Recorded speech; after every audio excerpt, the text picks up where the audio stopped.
حضرت سیدنا غوث اعظم رحمۃ اللہ تعالی علیہ آپ ایک دن خطاب فرما رہے تھے. خطاب کرتے ہوئے آپ نے فرمایا 10 قسم کی عورتوں کا کل قیامت کے دن جنت میں جانا مشکل بن جائے گا. 10 قسم کی عورتیں کہیں جہنم میں نہ چلی جائیں. پوچھا گیا حضرت وہ 10 قسم کی بدبخت عورتیں کون کون سی ہیں؟ آپ نے فرمایا پہلی عورت شوہر کی نافرمان بیوی. شوہر کی نافرمان بیوی. ہے میرے کریم نبی نے فرمایا 2 قسم کے لوگوں کی نمازیں قبول نہیں ہوتی، 2 قسم کے لوگوں کی عبادات قبول نہیں ہوتی. ان میں سے ایک خامد کی نافرمان بیوی. شوہر کی نافرمانی اللہ کی نظروں میں بہت بڑا گناہ ہے. فرمایا نافرمان بیوی کو نہ دنیا میں سکون ملے گا اور نہ ہی آخرت میں سکون ملے گا.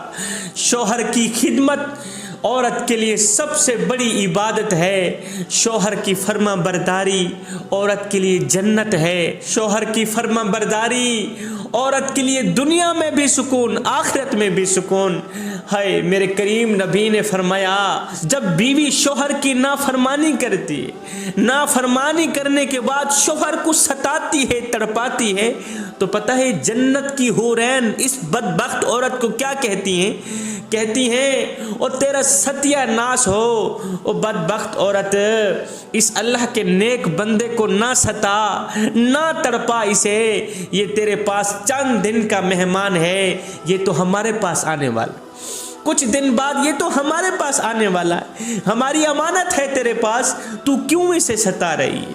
فرمایا 10 قسم کی عورتوں کا جنت میں جانا مشکل بن جائے گا. ان میں سے پہلی عورت شوہر کی نافرمان بیوی. دوسری عورت بے پردہ عورت. بے پردہ عورت کا بھی جنت میں جانا مشکل بن جائے گا، کہیں جہنم میں نہ چلی جائیں.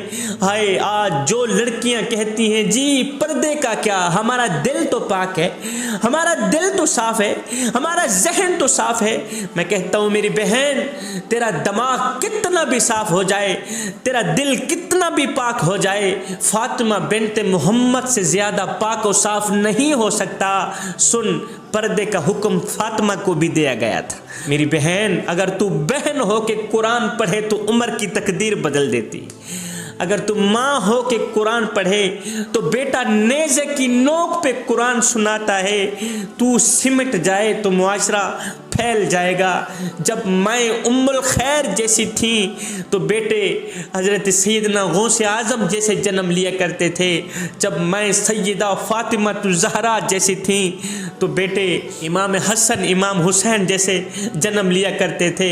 ہائے آج کی مائیں ایک طرف بیٹے کو دودھ پلا رہی، دوسری طرف اپنی نظریں ٹی وی کی طرف جمی ہوئی ہے. اور ماں ایک طرف بیٹے کو دودھ پلا رہی ہو، دوسری طرف نظریں گندی فلموں پر جمی ہوئی ہو. پھر مجھے بتاؤ بیٹے فلمی اداکار تو بن سکتے ہیں، وقت کے غوث نہیں بن سکتے. جب ماں ایک طرف بیٹے کو دودھ پلا رہی ہیں، دوسری طرف ماں کی نظریں گندی فلموں پر، گندی تصویروں پر جمی ہوئی ہو، تو بیٹے فلمی اداکار تو بن سکتے ہیں، فلمی ایکٹر تو بن سکتے ہیں، وقت کے بایزید نہیں بن سکتے، اللہ کے محبوب نہیں بن سکتے. اور میاں جب ماں خود بے حیا ہوگی تو بیٹے بے حیا ہی پیدا ہوں گے. حیا کا مادہ اولاد کی آنکھوں میں ہرگز نظر نہیں آئے گا. جب ماں خود کہے گی کہ میرا جسم میری مرضی، میں اپنے جسم کو جہاں کہیں چاہوں استعمال کر سکتی ہوں، تو مجھے بتاؤ 12 سال کی بیٹی نہیں کہے گی میرا جسم میری مرضی؟ جب ماں کہہ رہی ہے میرا جسم میری مرضی، صاف ظاہر ہے 12 سال کی اس کی بیٹی بھی کہے گی میرا جسم میری مرضی. ماں کی طرح میں بھی جہاں کہیں چاہوں اپنے جسم کو استعمال کر سکتی ہوں، کیونکہ بیٹی نے تو ماں کے نقش قدم پر چلنا ہوتا ہے. میری بہن خدا را اپنے اوپر گندی مکھی نہ بیٹھنے دینا. اگر تیرے اوپر گندی مکھی بیٹھ گئی تو یاد رکھنا معاشرے میں تیری کوئی عزت نہیں رہے گی. اگر تیرے اوپر گندی مکھی بیٹھ گئی تو یاد رکھنا معاشرے میں تیرا کوئی مقام نہیں رہے گا، پھر تجھے کوئی بھی قبول کرنے کو تیار نہیں ہوگا. میری بہن تو جانتی نہیں ہے، اور غلاف جب بھی چڑھتا ہے بیت اللہ پہ چڑھتا ہے. تو جانتی نہیں ہے غلاف جب بھی چڑھتا ہے قرآن پہ چڑھتا ہے، جب بھی چڑھتا ہے قیمتی چیز پہ چڑھتا ہے، کیونکہ ایک قیمتی چیز ہمیشہ پردے میں چھپی ہوئی ہوتی ہے، نظر نہیں آتی۔ میری بہن، اگر تو بھی خود کو قیمتی بنانا چاہتی ہے تو پھر کپڑے کے اندر چھپ جا، پھر حیا کے دامن میں چھپ جا، پھر غلاف کے اندر چھپ جا۔ جب تو پردے کے اندر چھپ جائے گی تیری قیمت بڑھ جائے گی، جب تو غلاف کے اندر چھپ جائے گی تیری قیمت بڑھ جائے گی، جب تو حیا کے دامن میں چھپ جائے گی دنیا تو دنیا رہی، اللہ کی نظروں میں بھی تیرا مقام بڑھ جائے گا، تیری عزت بڑھ جائے گی۔ میری بہن، میرے کریم نبی نے تجھے قیمتی کہا ہے، تو قیمتی ہے اگر تو پردے میں رہے تو قیمتی ہے اگر تو غلاف میں رہے تو قیمتی ہے اگر تو گھر کی چار دیواری میں رہے تو۔ جب تو ان تین چیزوں سے باہر نکل گئی، جب تو غلاف سے باہر نکل گئی، جب تو پردے سے باہر نکل گئی، جب تو کپڑے سے باہر نکل گئی،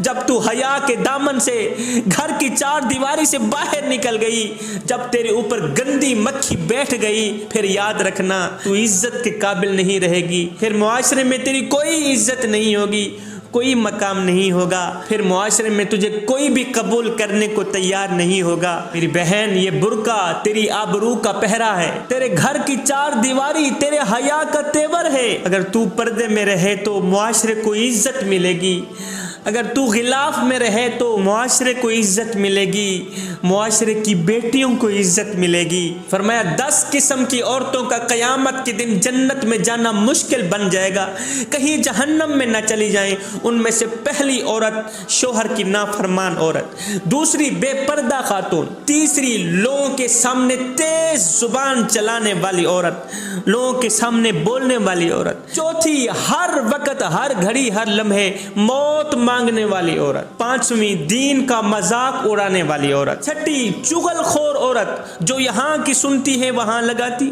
وہاں کی سنتی ہے یہاں لگاتی، وہاں کی سن کر یہاں لگانا، یہاں کی سن کر وہاں لگانا۔ کیا یہ تجھے زیب دیتا ہے؟ تو حضرت انسان نہیں، تو نبی کی امت نہیں، کیا یہ کام تجھے زیب دیتے ہیں؟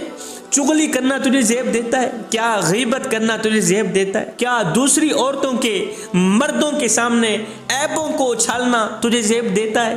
تیرے اندر کوئی عیب نہیں۔ انسان نے کوئل سے پوچھا اگر تو کالی نہ ہوتی کتنا اچھا ہوتا۔ پھر انسان نے سمندر میں بہتے پانی سے پوچھا اوے اگر تو کھارا نہ ہوتا کتنا اچھا ہوتا۔ پھر انسان نے ایک دن گلاب کو اٹھایا تلی پہ رکھا، پوچھنے لگا اوے اگر تیرے اندر یہ کانٹے نہ ہوتے تو کتنا اچھا ہوتا۔ تینوں بول اٹھے انسان اگر تیرے اندر دوسروں کے عیب ڈھونڈنے کی عادت نہ ہوتی تو کتنا اچھا ہوتا۔ فرمایا ساتویں عورت احسان جتلانے والی عورت، آٹھویں عورت غیبت کرنے والی عورت، نویں عورت بال کھول کر چلنے والی عورت، سین سرما لگا کے چلنے والی عورت، 10ویں عورت بغیر کسی ضرورت کے صرف نمائش کے لیے، خود کو مردوں کو دکھانے کے لیے بغیر کسی ضرورت کے گھر سے باہر نکلتی ہے۔ یہ 10 عورتیں ہیں جن کا قیامت کے دن جنت میں جانا مشکل بن جائے گا، کہیں جہنم میں نہ چلی جائیں۔